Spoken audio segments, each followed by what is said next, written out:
Hello all. ఈరోజు short story chocolate adventures అండి. స్టోరీలోకి వెళ్తే వెంకటేశ్వరం అనే ఒక చిన్న గ్రామంలో గోపి అనే ఒక బాబు ఉంటాడు. తనే ఈ కథకి హీరో. గోపికి చాక్లెట్లు అంటే చాలా ఇష్టం. ప్రతిరోజు స్కూల్ నుండి వచ్చి చాక్లెట్ తినడం తనకి ఒక హాబీ.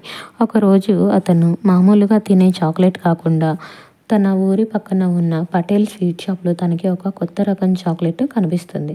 ప్యాకెట్ మీద మాయా చాక్లెట్ అని రాసి ఉంటుంది.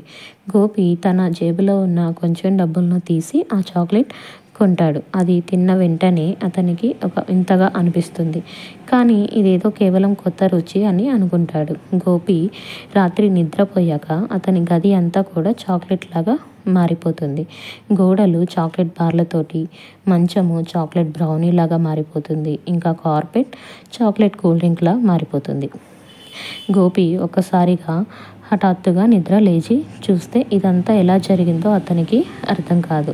తన చుట్టూ ఉన్నదాన్ని పరీక్షించి చూస్తే వాసన, రుచి అన్నీ కూడా నిజంగా చాక్లెట్ లాగే అనిపిస్తాయి. అతను ఆశ్చర్యపోయి తను ఒక కలలో ఉన్నానని భావిస్తూ గోపి తన చాక్లెట్ స్మైలీని తీసుకొని బయటకు వెళ్తాడు. బయటకు వెళ్ళగానే ప్రపంచము అంతా చాక్లెట్ లాగా కనిపించింది. చెట్లు చాక్లెట్ కేకుల్లాగా, రోడ్లు చాక్లెట్ సిరప్ తోటి, ఇళ్ళు చాక్లెట్ క్యాండీ తోటి కప్పబడి ఉంటాయి.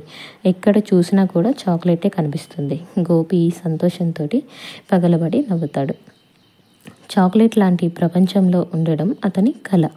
కానీ కొన్ని గంటలు గడిచిన తర్వాత అతనికి కొన్ని సమస్యలు కనబడటం ప్రారంభమవుతాయి. అయినా కూడా గోపి తన చాక్లెట్ భూమిలో అతను స్వేచ్ఛగా విహరించడం మొదలు పెడతాడు.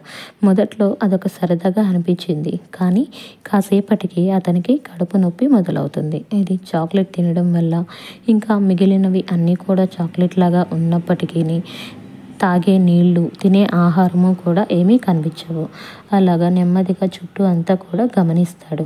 చాక్లెట్ లాంటి ప్రపంచంలో జీవించడం అనేది అతనికి ఒక సవాలుగా మారుతుంది. అతను చాక్లెట్ తినడం ఆపాలని ప్రయత్నిస్తాడు. కానీ తన చుట్టూ ఉన్న అందమైన చాక్లెట్ దృశ్యాలు తన మనసుని ఆపలేకపోతాయి.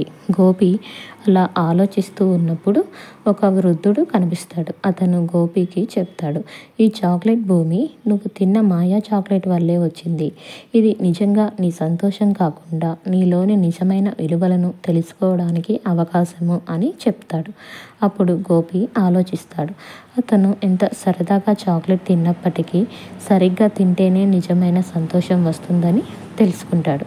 అప్పుడు వృద్ధుడు గోపికి ఒక మంత్రం చెప్తాడు. దాంతో గోపి మళ్ళీ తిరిగి తన అసలు ప్రపంచంలోకి వస్తాడు. ఇంకా గోపి తను తిరిగి తన గదిలోకి వచ్చినప్పుడు అన్ని వస్తువులు మునుపట్లాగే ఉంటాయి. కానీ అతనికి ఒక విషయం అర్థమవుతుంది.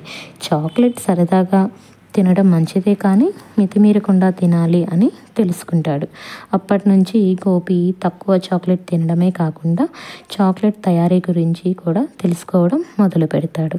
అలా తనకు తగినంత చాక్లెట్ తృప్తి ఇస్తుంది. అదే సమయంలో అసలు జీవితంలో ఉన్న సరదాలు, ఆరోగ్యము కూడా తనని రక్షించుకోగలుగుతాడు. ఇదేనండి ఈరోజు షార్ట్ స్టోరీ. స్టోరీ నచ్చితే లైక్ చేయండి, షేర్ చేయండి, సబ్స్క్రైబ్ చేసుకోండి. Thank you all.